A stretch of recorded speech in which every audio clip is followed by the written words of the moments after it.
हमारे प्यारे के साथ साथ एक चरण चिन्ह और दिख रहे हैं। इसका मतलब वो अकेले नहीं, हमारे प्यारे के चरण बहुत गड़े हुए मालूम पड़ते हैं। इसका मतलब उन्होंने किसी को कंधे में बिठाया है। समझ गए, यहाँ पर फूल चुन चुनकर उसका श्रृंगार किया होगा। केशव प्रसादनं तत्रो कामिन्या कामिना कृतम तानि चूड़ायता तान्ताम उपविष्टामिहा ध्रुवम्। गोपियों को ईर्ष्या होने लगी, स्पृहा होने लगी कि मैं उनके साथ में कौन है। यहाँ पर सुखदेव जी ने नाम स्पष्ट नहीं किया, सुखदेव जी ने नाम स्पष्ट नहीं किया। अनयाराधितो नूनम भगवान हरिश्वर, भगवान के साथ कोई और नहीं, साक्षात श्री राधा रानी इष्ट देवी श्री सुखदेव जी की परम आराध्या भगवती रास रासेश्वरी राधा रानी थी।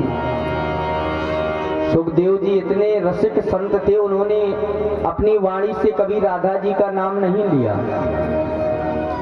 सुखदेव जी को इतना प्रेम था राधा रानी से कि मात्र एक बार यदि राधा नाम ले लें तो 6 महीने की समाधि लग जाती थी। तो जब परीक्षित जी को कथा सुनाई तो सुखदेव जी ने कहीं राधा का नाम नहीं लिया, राधा शब्द को अन्य शब्दों से संबोधित कर दिया, क्योंकि सुखदेव जी जानते थे परीक्षित को केवल 7 दिन हैं। यदि मैंने राधा शब्द का उच्चारण कर लिया तो मेरी 6 महीने की समाधि लग जाएगी, तो यहाँ राजा परीक्षित का कल्याण कैसे होगा।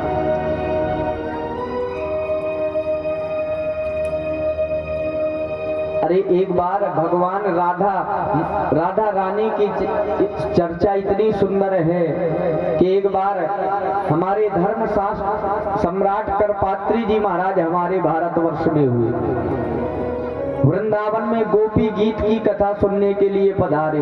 तो उन्होंने गोपी गीत का प्रथम श्लोक बोला और उस श्लोक के भावों में ऐसे डूब गए कि एक शब्द की भी व्याख्या नहीं कर सके। ऐसा प्रेम उमड़ा कि एक श्लोक को कहकर ही धर्म सम्राट करपात्री जी ने कथा को विराम दे दिया। एक दिन भी कथा नहीं कह पाए। सुखदेव जी जानते हैं कि रास रासेश्वरी के प्रेम में मेरी क्या स्थिति होगी। यदि वह स्थिति हो गई मेरी तो परीक्षित को कथा कैसे सुना पाऊंगा। इसलिए रास रासेश्वरी का नाम नहीं लेते हैं।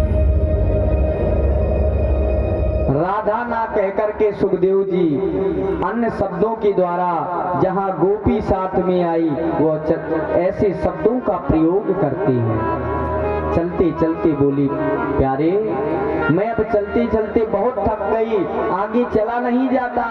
ना पा रहे हम चल तुम नए माम यत्र ते मना, अब कुछ करो ना प्रभु, मुझसे चला नहीं जाता है। भगवान बोले, स्कंदारू हिता, मेरे कंधों में बैठ जाइए।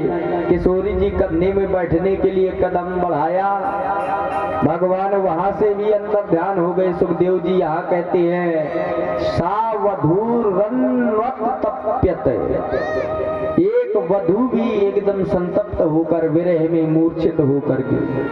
यहाँ भगवान ने श्री राधा जी को वधू शब्द से संबोधित किया है।